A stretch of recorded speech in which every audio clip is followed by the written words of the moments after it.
Hey, what's going on everyone, and welcome back to another, I think this is kind of a Sonic news video. I don't really make these too often, but I just had to talk about this because apparently Sonic Origins may be getting paid DLC very soon. Now, say what you will about Sonic Origins, I think it's a pretty bad collection. The ports are pretty buggy, they're glitchy, whatever you want to say. I don't really like Sonic Origins that much, but apparently Sega has been pushing out surveys to just randomly selected people, and those specific surveys have been asking a series of really random questions. Now, Sega surveys in the past have leaked many things before they were actually officially revealed, such as the title of Sonic Frontiers. There was a time when we thought Sonic Frontiers was called Sonic Rangers, and a Sega survey, similar to the one we're going to be talking about in today's video, leaked the title Sonic Frontiers officially. Now, things like new characters, more classic games to play, and more animations were teased in this survey. Basically, the questions were like, how would you feel if new characters were added to Sonic Origins as DLC? And, how would you feel if more classic games were added to Sonic Origins as DLC? And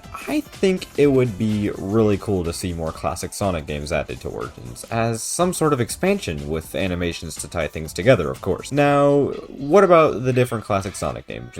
Which ones could they add? Let's start with Sonic Spinball. Now, I don't think Sonic Spinball is really good, but a widescreen version could definitely benefit the game tremendously, because when you're playing this game, you'll notice really quick that it really sucks when you can't see where you're going, so the extra screen real estate would really help. And now let's talk about Sonic 3D Blast. I think this would be a nice addition for modern hardware, because while the game is not really great in my opinion, the music is amazing, and the game still has its fans. I just think they would need to improve the controls a little bit, because they're kind of slippery and, well, let's just say unresponsive, I guess you can say. And finally, we have Knuckles Chaotix. And now, this is just a really obscure and generally disliked game, but hey man, why not? I mean, for all of these games, the OSTs were already included in the game, but not the actual game, so I think modern HD widescreen 60 FPS ports of these games would be pretty cool to see, especially for the fans who like these games, but me, I couldn't really care less. These games are just mediocre in my opinion. But those aren't the only 3 titles that they can include. The Game Gear titles could also be included. There are a ton of 2D classic Sonic platformers on the Sega Game Gear, and I think these games deserve the spotlight again. Sonic Chaos, for example, is a very good game. It's really underrated. I know it has its flaws and all,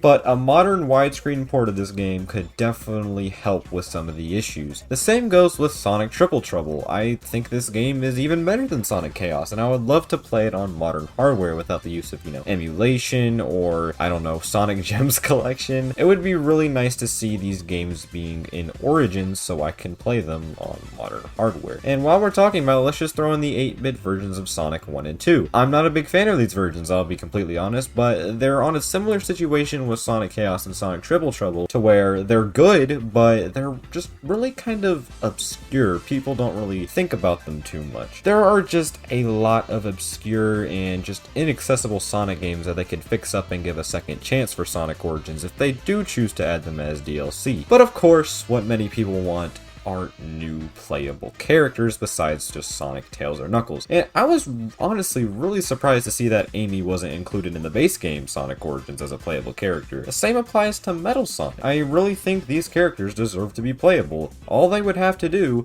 is, for Metal Sonic, just give them the Sonic physics, and for Amy, I don't know, just make her slower and give her a hammer or something? I don't freaking know, man, but I think these two couldn't be too difficult to put in the game, especially if it's for paid DLC. But besides those two, well, the obvious ones, I would love to see the Chaotix join the crew, Vector, Espio, and Charmy. They were in Knuckles Chaotix, so they already have some sort of sprite work for them. I think it would be cool to see these 3 return in a classic game. And since they were in Mania, let's add Mighty and Ray. I mean, Mighty was in Knuckles Chaotix as well, but that's besides the point. It would take no time to port Mighty and Ray over to Origins, since they already have the basis of what their movesets and that kind of thing could be from Sonic Mania. And you know what? I'm just going to say it, man. Eggman as a playable character. Make it happen. Screw it. I don't care anymore. But anyway, guys, that's going to go ahead and end off today's video. Do you think that Sonic Origins will actually get DLC? And if so, what would you want them to add in it? But with that being said, guys, thank you all so much for watching, and I'll see you all later. Goodbye.